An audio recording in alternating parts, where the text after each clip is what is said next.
Episode 35 of the State of the Old Republic podcast was originally recorded on May 1st, 2017.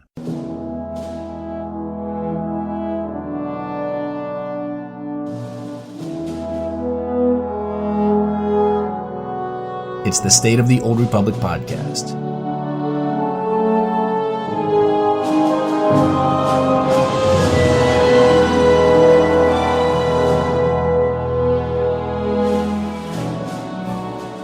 This week, I'll look at the current state of Absolute for Veteran and Master modes. Is there a problem and can it be fixed?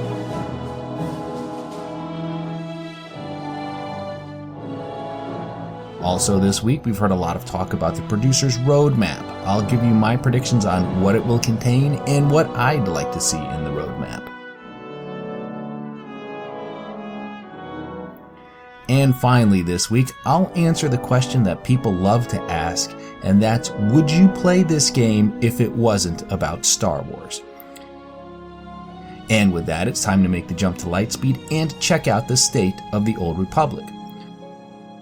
Well, welcome to episode 35 of the State of the Old Republic podcast. I'm your host, Ted, and as you heard in the opening, I have another terrific show lined up for you today. Now, normally I start off with announcements, but I actually don't have any today, so let's just slice the HoloNet and get straight to the news this week. And first up today is Game Update 5.2.1, which is releasing on May 2nd. Patch notes were released late today, and here are some of the things it will address, and these are only some of the patch notes. I'll put a link to the full list on the podcast site, but these are just some of the pertinent fixes that are going to be addressed in 5.2.1. So, May the 4th. In honor of May the 4th, log in between May 2nd and May 8th to earn your very own M4Y6 Astromech mini pet. And there's also going to be a double XP event that's going to run from May 4th to May 14th. So, I don't know if you had a hankering to level up an alt, or maybe someone that you haven't gotten to 70 during the last big XP event, there will be a double XP event in honor of May the 4th. Other notes. GSI satellite support terminals are once again active on Makeb. Extrication and rescue are no longer usable on allies who are in a mounted turret on Iokath. Let's see, the maximum number of Galactic Alliance statue decorations has been increased to 10, up from 1. And this is something that I reported, and I don't know why it's now up to 10, because if you recall, when the statue was introduced as part of the 5-year anniversary, you could only have a maximum of 1, even though every single toon on your legacy received 1. It was kind of silly. And then I believe they upped it to, I want to say 50. And then somewhere along the lines, it got reverted back to 1, which is really odd. And now they've increased it to 10. I don't know why they don't increase it to 50 or even higher, only because every time you create a new toon, and every toon that you have currently has gotten one of these statues. And I just hate to see these decorations go to waste when they hand them out to pretty much every single toon that you have. But there you go. If you've have some of these sitting in your cargo hold or legacy cargo hold or wherever, you can now have up to 10 of these.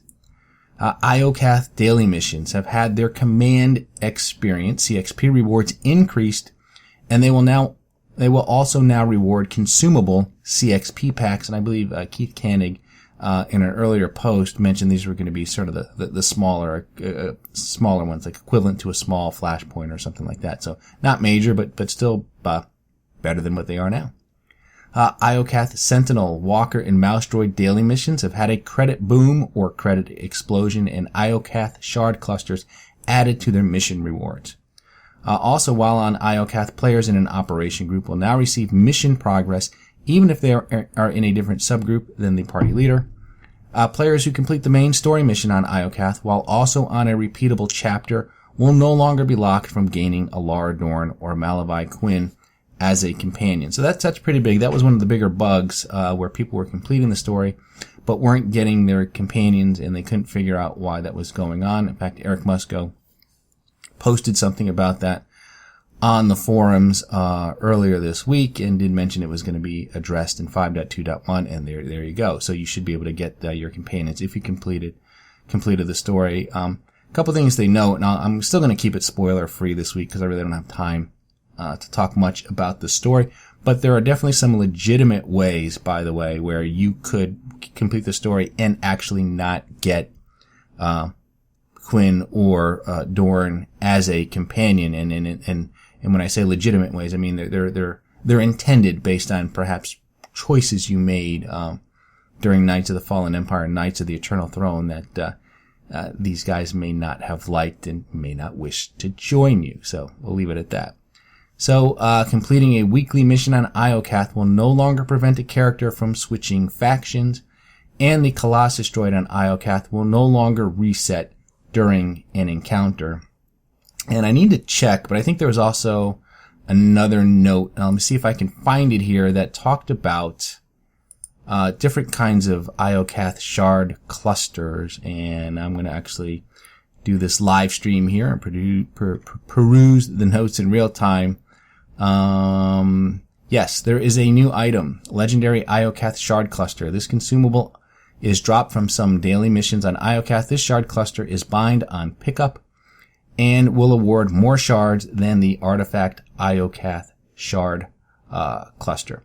So that's nice, I guess. You know, I always felt like when you've seen the cost of the vehicle items like the monitor droids, the walkers and everything, and the number of shards that they cost, it's very high. I talked about that last week. I think it's too high.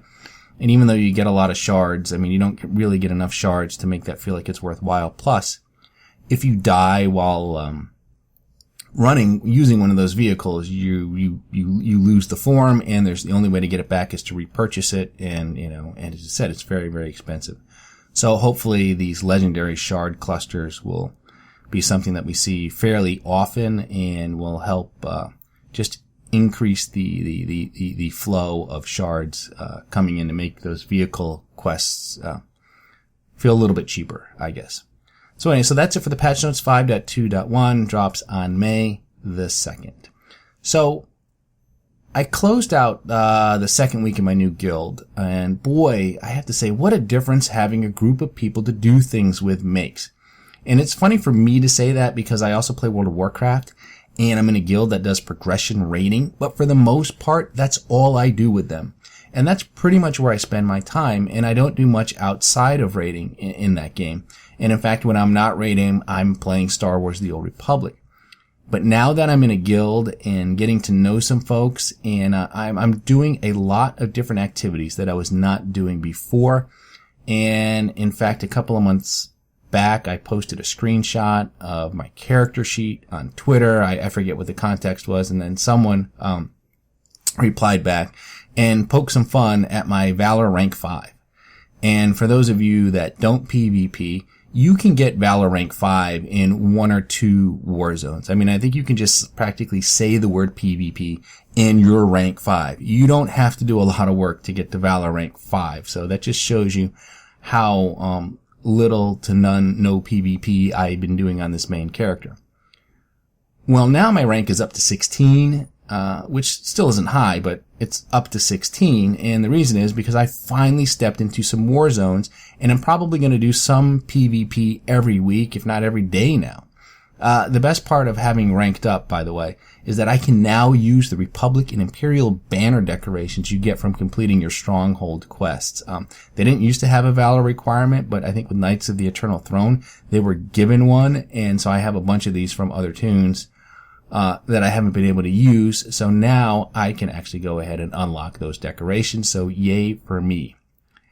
Not only did I do PvP, but a few of us formed a group just last night and did some Galactic Starfighter. And I'll probably do more of that from now on. I definitely want to do some reading and watch some videos on GSF though. But I'd like to keep doing it, and I'd like to be halfway decent at it. And let me just say this. If you've been at all on the fence about PvP or GSF, just do it. And focus on having fun, and don't worry about winning or even being good. And I don't mean that you should just ignore the objectives or not try, or, don't use the proper set of utilities or work on a ship build out. That's not what I'm saying. If you're starting out, just focus on figuring things out and having fun. And chances are, especially with GSF, you're not going to be very good at it in the beginning. And as a result, you can quickly become frustrated and then never want to do it again. But if you allow yourself to have fun and then try to get better, then it's just going to be a much more rewarding experience. After all, these war zones and Galactic Starfighter matches are a lot more fun and a lot more rewarding when you win. And heck, I'm even starting to enjoy Hutball, and I actually had a match where I scored, and I did it in style too, and the enemy was closing in, and then I turned my back to the goal and hit my rocket out, and boom, touchdown, because I play on a Merc, because everyone who PvPs plays on a Merc, right? And by the way, it just happens that my Merc is my main tune, so that wasn't actually a PvP decision. But what I'm saying is I'm really starting to enjoy it, and I definitely plan now to go read up on some of these war zones and try and figure out what some of the objective is, so I can do more than just go in there and shoot people, because that's what I've been doing a lot of. And in fact, it's interesting to see, by the way, you know, and on the surface, especially if you're a DPS, right? That may seem like a good thing. You go in there and you kill a lot of enemies, but that's not necessarily the best thing. I mean, it's never bad to kill an enemy, but that isn't necessarily going to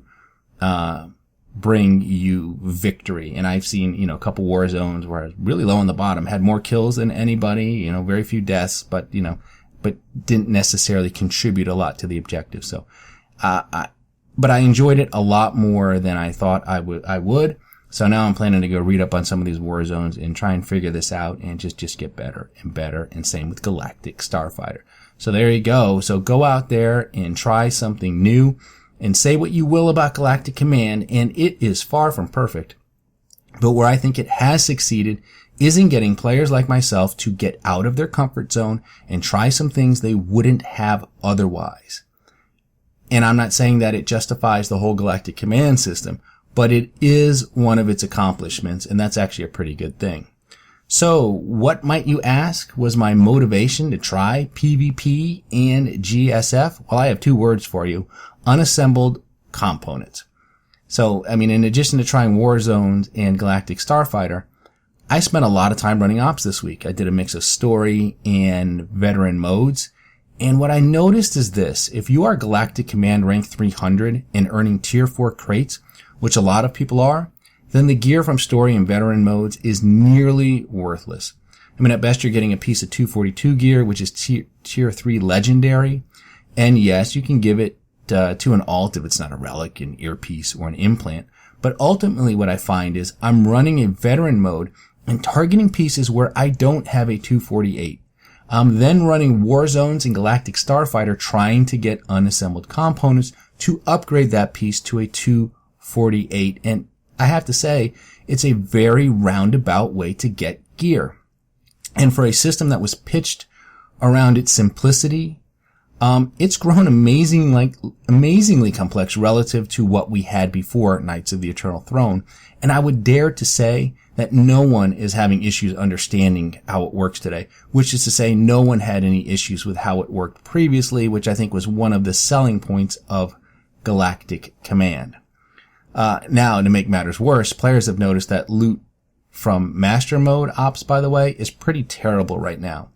And Master Mode is the mode formerly known as Nightmare Mode, and it's as if someone decided the nightmare should be in the loot as well as the mechanics. And players were noticing that non-final bosses were dropping 244 prototype gear, which is slightly worse than 242 gear. It has the B mods in them, which are just pretty atrocious if you're a DPS or heals. And then sometimes the bosses drop 246 artifact gear. But not only that, bosses were dropping gear for classes that weren't represented in the raid.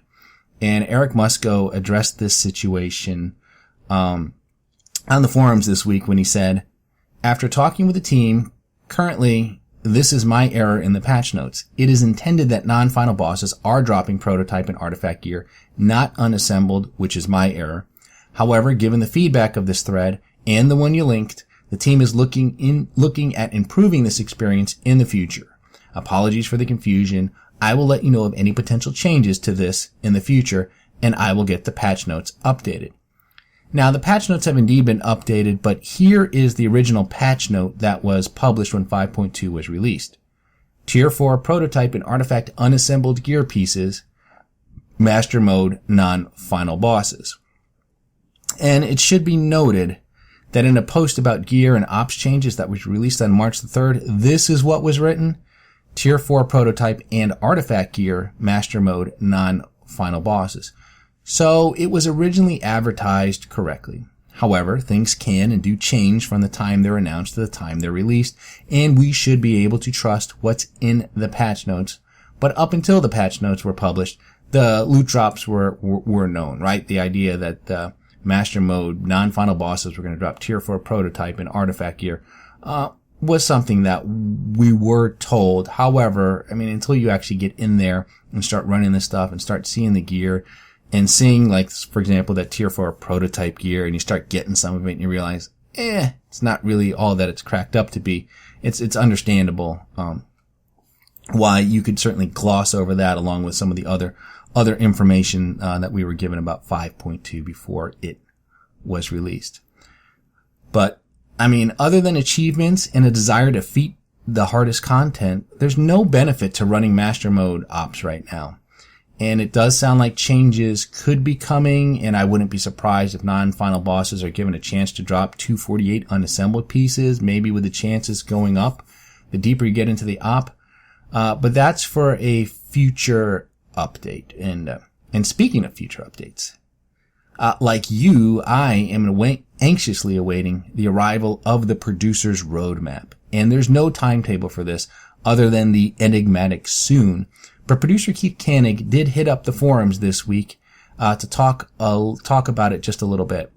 And in fact, one player on the forums asked if/when Keith would be tackling the tough questions that people are asking him about the game, and this was Keith's reply.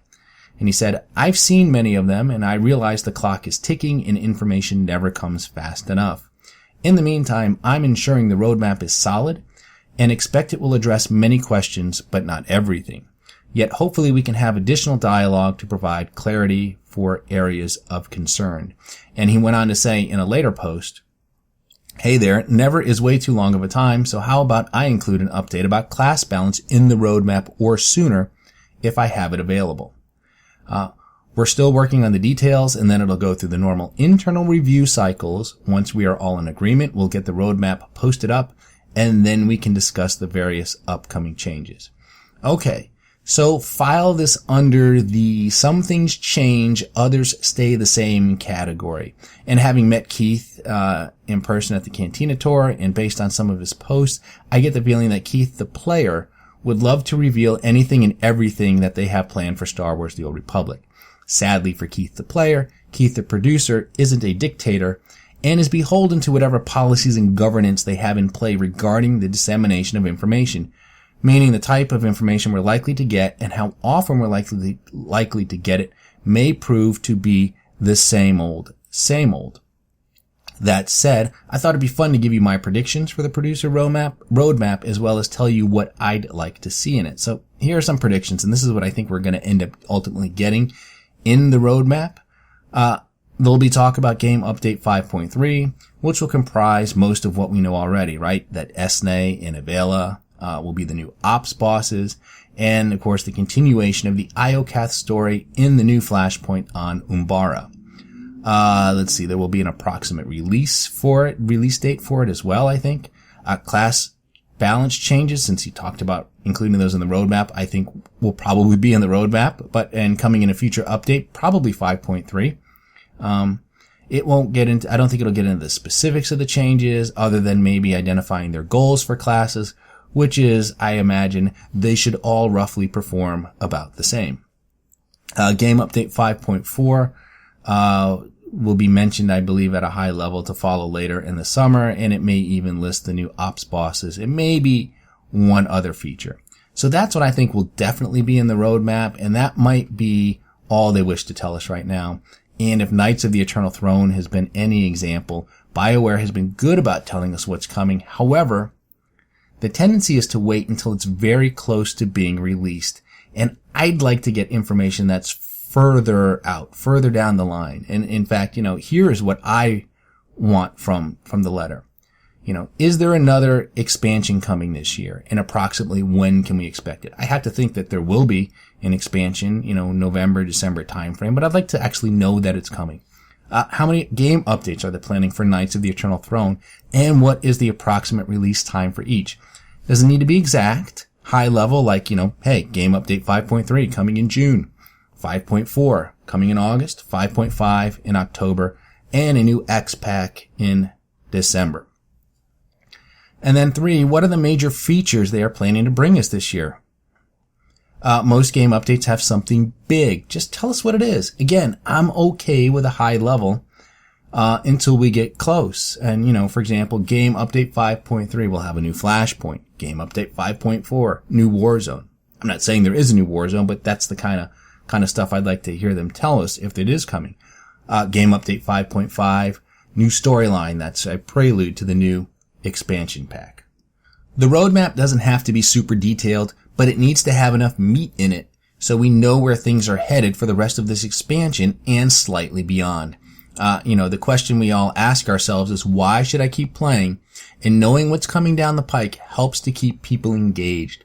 The roadmap should get us excited and make us want to climb on that space bus and have an astromech serve us space pancakes while we go on this road trip. And hopefully we'll see the roadmap soon. If it was up to me, I'd make sure it was released on Thursday because that's May the 4th, aka Star Wars Day. And we'll all be thinking about Star Wars and ready for some Old Republic news. And speaking of May the 4th, as you all know, this year marks the 40th anniversary of Star Wars. And I don't know about you, but I have a hard time calling it A New Hope. And I know it's the official name. It's not a Disneyfication. This is what George Lucas called it. He changed it for the film's theatrical re-release on April 10th, 1981. And it's been this way for 36 years. But if you were there in 1977 when the lightning struck, it's difficult to call it A New Hope. And, what can I say? I'm like the Lauren Sonteca of Star Wars fans. To me, she'll always be Star Wars. And now, I'm not going to spend a lot of time on waxing nostalgic here, but I do remember when I saw it for the first time back in 1977. It released in May, but it was a crazy summer for me, and I didn't get a chance to see it then. Fortunately, it was re-released to theaters in December. And it was on a cold December evening with flurries in the air that my dad took me to see it in the local 2-screen theater. And that was it. I was hooked from the get-go, and there was no turning back. And I have to say, I was fortunate to get the opportunity to see it in December, because in 1977, there were no DVDs or DVRs. VCRs were still in their infancy, and the competing formats of VHS and Betamax were just dropping their cloaks to battle like Jedi and Sith. I mean, back in my day, if you wanted to watch Star Wars once it left the theater, you did it by listening to the soundtrack on your parents' record player. And that's a true story, folks. So once it was gone from the theaters, it was gone. Anyway, as always, I like to tie these topics back to the Old Republic. And so today, I'm going to address the question that a lot of people love to ask, which is, would you play this game if it wasn't about Star Wars? Now, I hate this question. Maybe not with a passion, but I have a heavy dislike for it. And the reason I don't like it is because it's a trolling question designed to elicit a response along the lines of, I like Star Wars, but I don't like this game, so no, I wouldn't play it if it weren't about Star Wars. So my answer to the question of would I play this game if it weren't about Star Wars? Well, in fact, it is no, but I don't think the game is terrible. And if I did think the game was terrible, I wouldn't play it. Star Wars, while not a gameplay feature per se, is hugely important. I don't think you can overstate the importance of Star Wars to this game. I mean, it permeates everything. The stories, the classes, the themes of the operations, war zones, and space battles. The environments like the planets, ships, and space stations, the weapons, the vehicles, the sounds, and the music all have the Star Wars imprint on them. I don't role play, but I do like escaping reality, and immersing myself in the Star Wars universe is a great escape. So when I log on, it's not just to progress my character or hang out with friends. It's to, visit a part of that galaxy far, far away and live and breathe Star Wars for a couple of hours. So no, I wouldn't play this game if it weren't Star Wars, and I'd be missing out on a pretty good game if that were the case. But lucky for us, this is a Star Wars game. And this is a Star Wars podcast that is about to come to an end this week. So let me cue the music and congratulate you on surviving another half hour listening to episode 35 of the State of the Old Republic podcast. I'm your host, Ted, and I thank you for tuning in. You can find this podcast on iTunes, Stitcher, Google Play, YouTube, and Buzzsprout. You can also listen to the show directly from the show site, which is currently sotorpodcast.com. And there is an RSS feed where you can subscribe to the podcast directly. Now, if you have a question for the show, you can email me at sotorpodcast@gmail.com. You can also tweet your questions to @sotorpodcast, and be sure to follow me on Twitter to get the latest information on the podcast. And look for episode 36 on May 9th, 2017. And remember the Sith code, cake is alive.